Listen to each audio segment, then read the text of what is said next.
నమస్తే అండి. నేను మీ స్నేహ.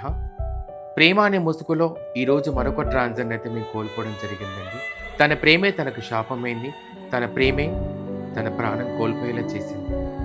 వీరిద్దరి ప్రేమ కథ 3 నెలలు మాత్రమే. తన ట్రాన్స్‌జెండర్ పేరొచ్చేసి అంజలి. అబ్బాయి పేరొచ్చేసి మధు. వీరిద్దరు గత 3 నెలలుగా సహజీవనం చేస్తూ ప్రేమించుకుంటున్నారు.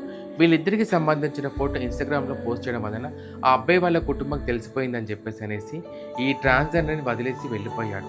ఆ అబ్బాయి ఎంతగానో ఫోను ఎత్తకపోయేసరికి, ఆ అబ్బాయి ఎంతగానో రాకపోయేసరికి తన జీవితం ఆ అబ్బాయితోనే అనుకున్న ఆ ట్రాన్స్‌జెండర్ ఉరేసుకొని చనిపోయింది. సో, ఇలా ఎంతమంది ప్రాణాలు బలికొంటారు ఈ అబ్బాయిలందరూ కూడా. సో, అబ్బాయిలందరికీ నేను ఒకటే మాట చెప్తున్నా. మీ సొసైటీని ఎదిరించి, మీ కుటుంబాన్ని ఒప్పించుకొని మాతో ఉంటా అనుకుంటేనే మా జీవితంలోకి రండి. కుటుంబానికి భయపడి, సొసైటీకి భయపడి, కేవలం మా దగ్గర డబ్బు కోసము, మాతో ఫిజికల్‌గా వాడుకోవడం కోసం వస్తే మాత్రం దయచేసి మా జీవితంలోకి రావద్దని చెప్పేసి అంటున్నా. అదే విధంగా ట్రాన్స్‌జెండర్ వ్యక్తులందరికీ నేను దయచేసి రిక్వెస్ట్ చేసి చెప్తున్నాను. అబ్బాయిల్ని గుడ్డిగా నమ్మొద్దు. అబ్బాయిల ప్రేమను గుడ్డిగా నమ్మకూడదని చెప్పేసి అని కోరుకుంటున్నాను.